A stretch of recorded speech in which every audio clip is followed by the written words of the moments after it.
Today we're looking at Atlas Rubicon, and we're going to be looking at scoping out for the year the curriculum that's occurring within the classroom. And where you start with that is looking at the units that you have. I'm on a test planner here, and one of the first things that you're going to be doing is looking at your transdisciplinary skills here.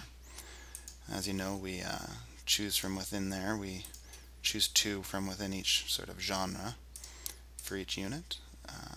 In order to do that, you simply click through these check boxes here and read through them and decide as a group which ones it is that you are focusing on for the unit. And once you've done all of that, you're going to click on the Save button.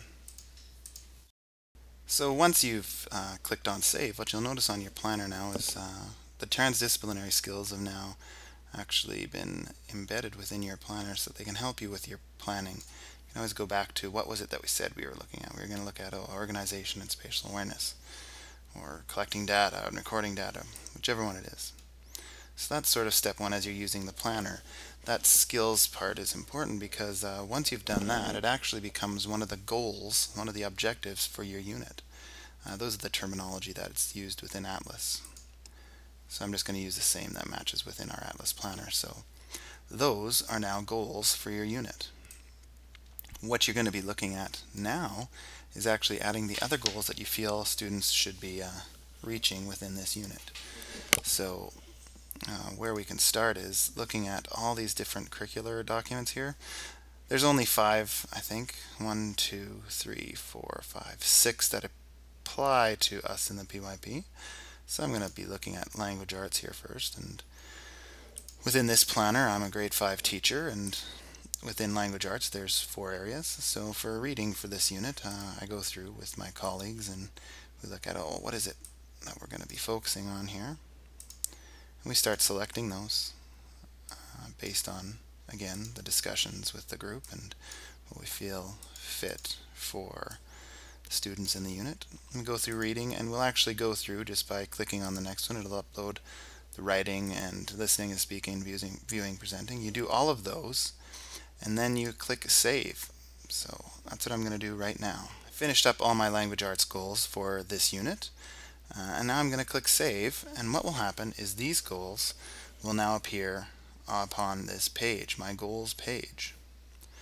And this is helpful because now there is a method. We're not going to talk about it right now or do it, but there's a method of actually seeing what parts of the curriculum have we attempted to teach, and once you've started assessing and whatnot, we're going to be able to check to see what parts of the curriculum haven't been assessed. So it's going to give us some good data based on actually what's happening in the classroom at all the time. So in order to get your goals in for your unit, you're going to be adding by clicking Add New Goals, and you'll be looking at language arts, mathematics. You can have phys ed teachers come in and put that as well, put on some performing arts, visual arts. Those types of things can be put within here, technology as well. When you've had those goals put in there, it's going to make it much easier to track, because now we go to this Objectives and Criteria tab, and what we can add here are the different tasks that are being done throughout the unit. These are the tasks that are supposed to be accomplishing those curricular goals that we had. So by clicking Add New Task, you have to give the assessment a name. Let's say you're doing an Amazon book review for the kids or something. So the task itself might be a, I don't know what you're going to call it, one of these types of things. Let's say an other written assessment. The task type, you'll select formative or summative, whichever it may be, and then most likely you have some type of description anyways. You can put that in here. Okay, and the great thing about it is that down here are your unit goals, and so the ones that this Amazon book review reaches, you actually select, yes, okay, yes, I've assessed these within this assessment. Again, one assessment, you're not going to be assessing every single thing, but the ones that you do, you'd go through and you'd select what has been done within this unit. assessment, and you click Save. That assessment comes up on here, and it will list, oh, these are the ones that we've done. Once you've clicked Saved, your assessment appears with the title and the type of assessment was, formative or summative, and what category it is, as well as the description, and it also has the different criteria that you're assessing with this assessment. So as you add new assessments, they will appear on here on this page, all your different assessments that you have. When all is said and done, what's great about this is that you've put in your goals for the unit, what you think you should be teaching and the kids should be getting. When you've put in your new tasks, the assessments that you've had, and you've marked down that, yes, we've assessed this through this assessment, we've assessed these through this assessment, it is then going to be easy. We can run a quick report that will show, okay, there was 42 goals. Within it, we assessed 37 of those, and then you're going to be able to break down, oh, these are the ones that we've missed. So over one unit, it's beneficial because you can see what you have or haven't assessed. But then over the whole year, it's even more beneficial because we can say, okay, we have a curriculum, and all out of that curriculum, say there's 120 standards or something that we'd like to be teaching.